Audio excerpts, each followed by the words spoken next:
Our next set of special angles occurs when we have something called parallel lines crossed by a transversal.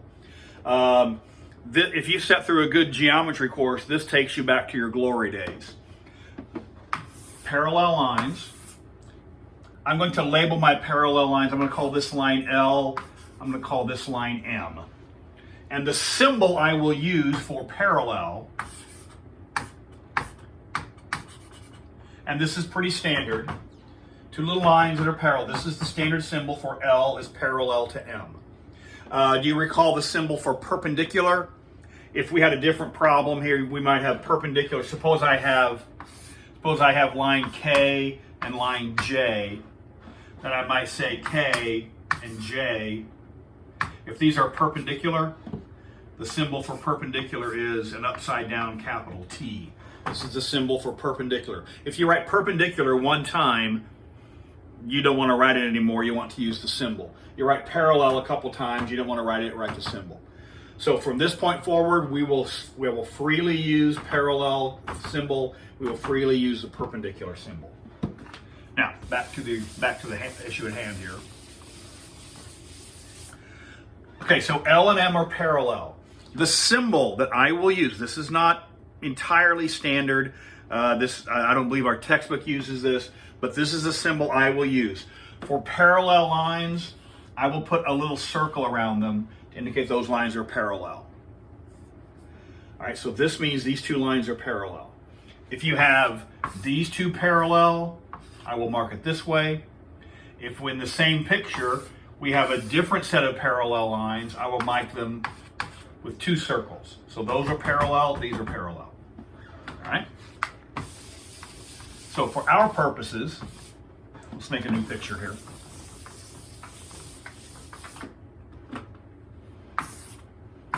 We're given L parallel to M, parallel lines. This is L, this is M. Crossed by a transversal. If two parallel lines are crossed by a third line, I'm going to call this T, transversal T. Then we form 8 angles. 8 angles. And you should see them. They come in two groups of 4. There are 4 up here and 4 down here.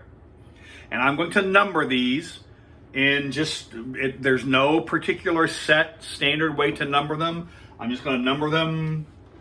I'm going to call this angle 1, 2, 3, 4, 5, 6, 7, 8. The way you number them is totally irrelevant.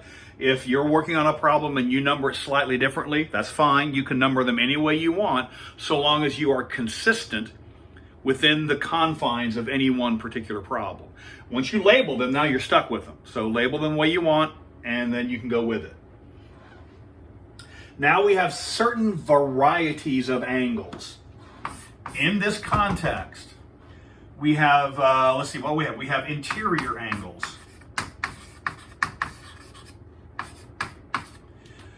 Interior angles, I'm not going to give exact, perfect, precise definitions because that's not the point. I'm not going to, on exam day, I'm not going to say, write a definition for this word. That's not the point. But when the textbook says, when I say, when the exam says, interior angles, everyone needs to know what we're talking about. The interior angles are the ones on the inside, the ones between. And so the way I have my picture labeled, 3, 4, 6, and 5. These are the interior angles because they lie in the interior or between the two vertical lines. That's not official. That's not an official definition, but that's a convenient way to think of it. And then we also can have, if you can have interior angles, then certainly we may have the exterior angles, and those are the other 4, the 1, 2, 8, 7. 1, 2 are exterior, 7, 8 are exterior, 3, 4, 5, 6. And this is a descriptor of any individual angle. So we may say 8. Remember that complementary come as pairs.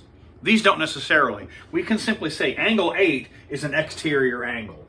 We may say angle 2 is an exterior angle. Or we may say a group of them. 1, 3, 4, 3, 4, and 6 are interior. Well, why'd you leave out 5? Well, maybe our problem didn't deal with number 5.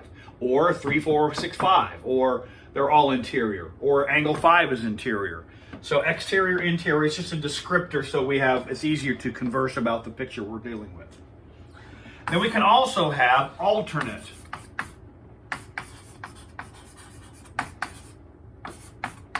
Now, alternate angles do come as pairs.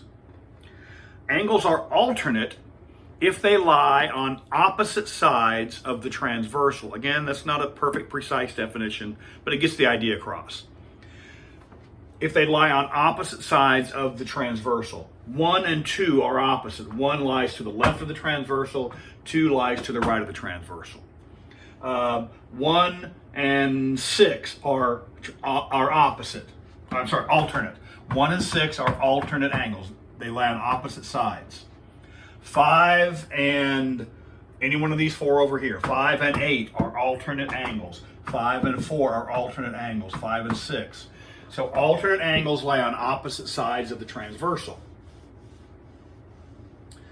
And then we may combine either of these with this.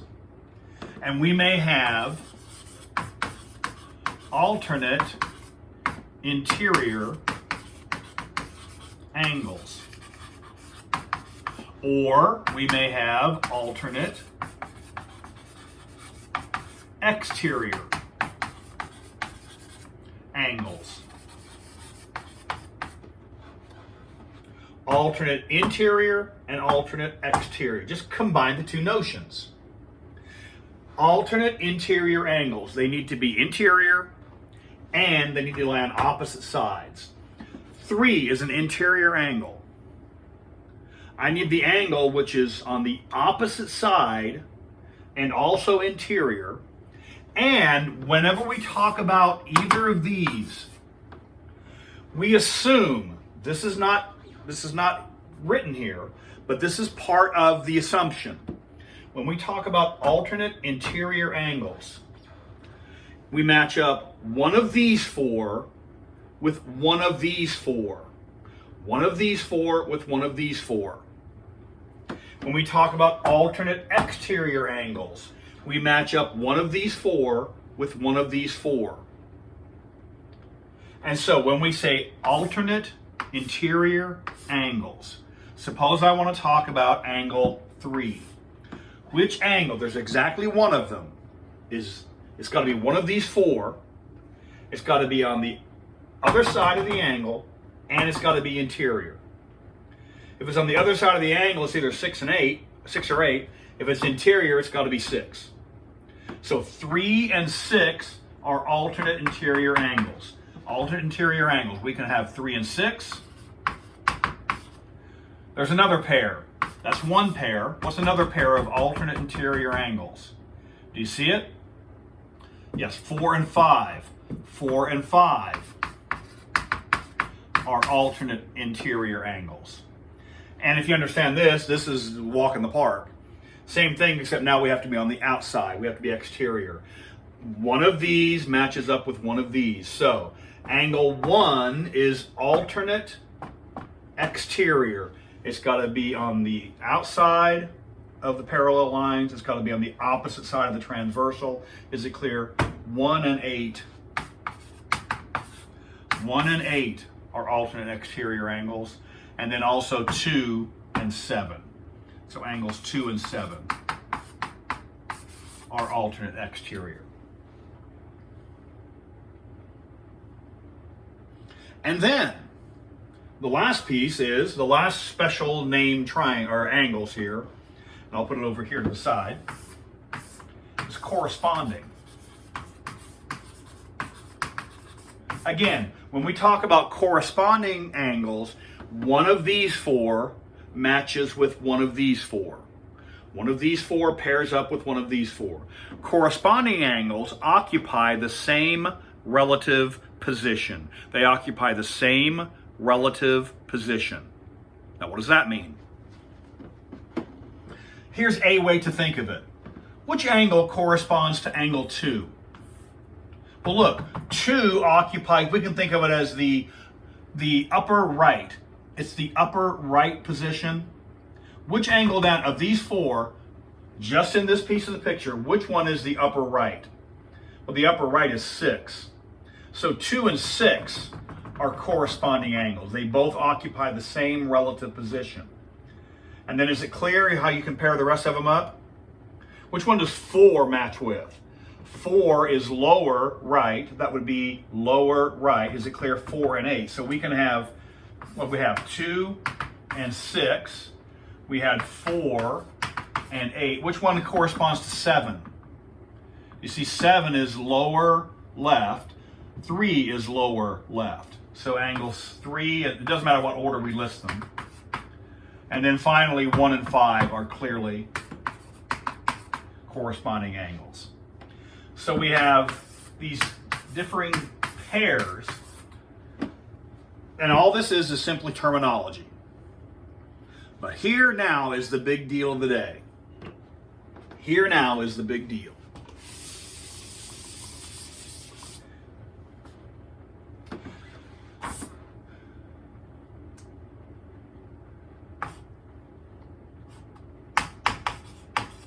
Lines L and M in this figure. Line L and M crossed by transversal T, right? Crossed by.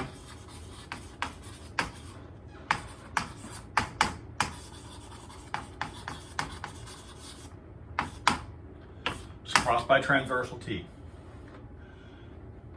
Lines L and M are parallel. If and only if.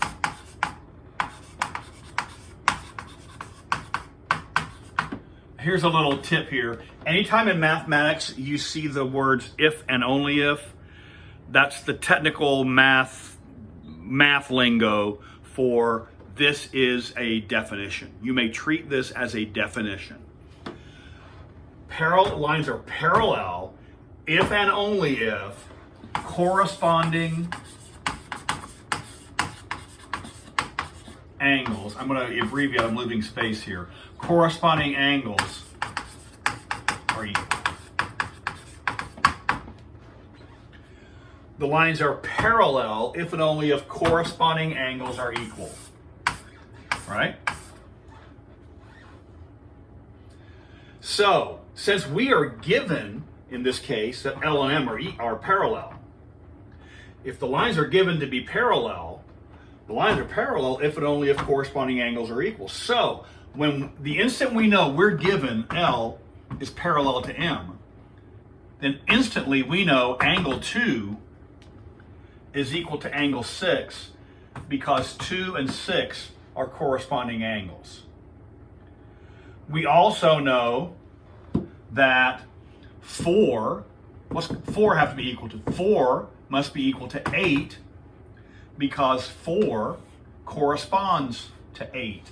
Corresponding angles must be equal if the lines are parallel. In fact, if we know the lines are not parallel, then we know they are not equal corresponding angles.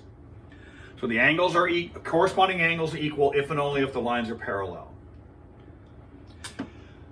And we know even more than that. Is it clear that based upon what we've got so far, if you apply a little bit of logic, we can get the following.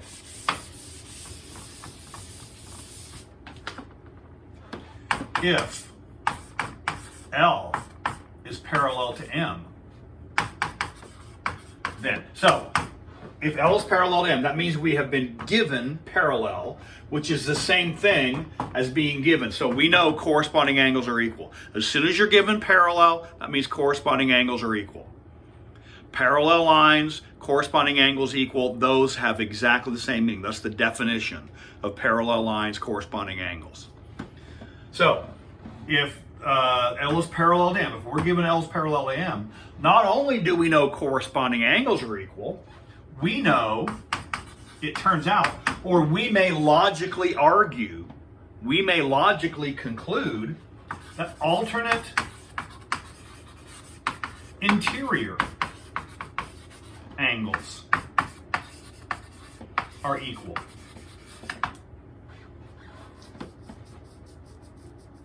So let's start from scratch.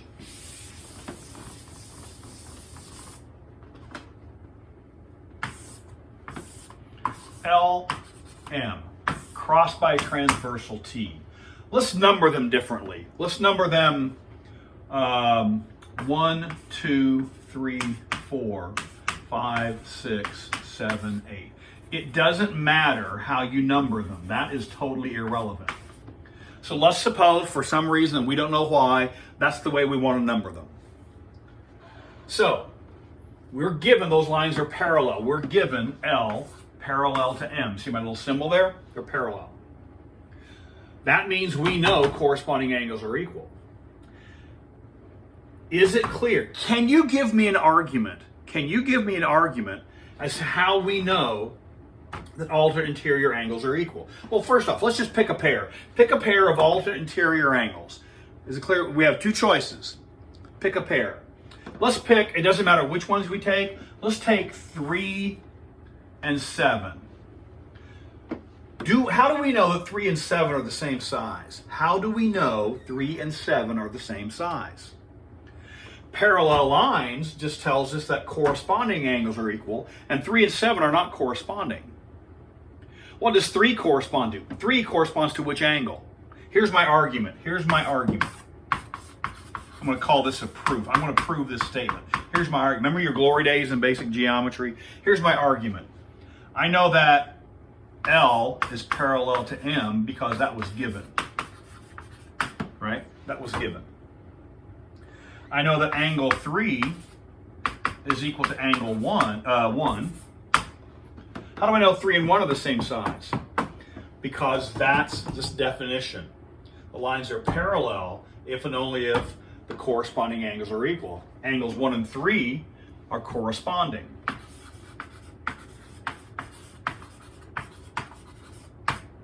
So I know 1 and 3 are the same size.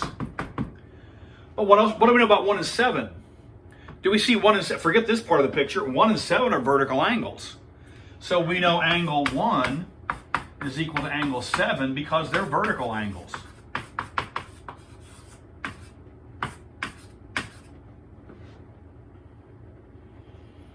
And now it's all over but the shouting. Because if A is equal to B and B is equal to C, then we may conclude that A is equal to C. In this case, angle 3 is equal to angle 1, and angle 1 is equal to angle 7. So from that, we may conclude that angle 3 is equal to angle 7, and that's it. So we just showed alternate interior angles are equal. Someone says, well, yeah, but what about 6 and 2? Well, it would be a similar. You would choose different numbers, but the argument would be exactly similar. So by a similar argument, you can show the other two. And is it clear also alternate exterior angles are equal? In fact, we have a lot more going on than that. Alternate exterior means that 1 must be the same size as 5, right? They're alternate exterior. Well, we know that's got to be because 3 and 5 are vertical and 3 and 1 are corresponding. So one's got, and so we have all kinds of equal angles all over the place. In fact, we know those 4 angles are all the same size. And by exactly similar arguments, we know that angle 8 is equal to angle 2 because they're vertical. We know angle 8 is equal to angle 6 because they're corresponding. And we know 4 is in the mix because 4 and 6 are vertical, or 4 and 8 are alternate exterior, or 4 and 2 are corresponding. So we have all sorts of things arguing in our favor here. The point is this: when we have parallel lines crossed by a transversal, there are 2 sizes of angle. All the angles are one or the other. All right? Now, how does that play into our work? How am I going to ask this on the exam? Let's get right down to it, right? So this is the kind of thing that you might be asked to do.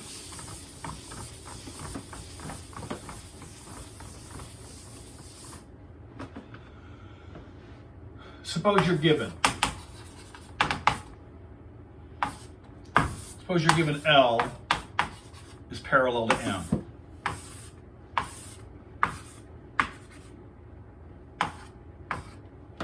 All right. And let's call this 1, 2, 4, 5, 6, 7, 8. Suppose that's how we're going to number it. So we're given their parallel, and we're given angle 4 is this is more given here. Given L is parallel to M. Let me make this a little neater here.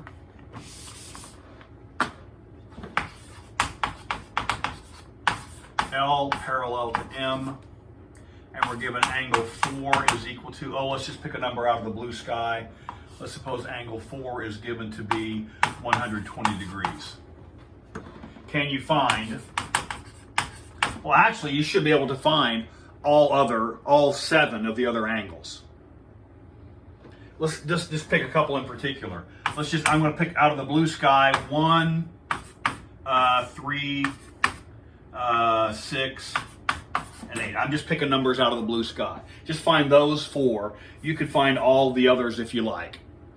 Angle 1. Well, look, if 4 is given to be 120, then so is 1 because they're vertical, right? Notice my final answer. My scratch work, I can have whatever I want to have. But my final result, I think I better have that degree measure. If you just have 120, then you should look forward to not correct. 120 degrees. Angle 3. Now, how do you find angle 3? Look, angle 3 is, do we see it? Those are supplementary angles. They must add to 180 degrees. So we know that angle 3 is 180 minus angle 4. Uh, 120.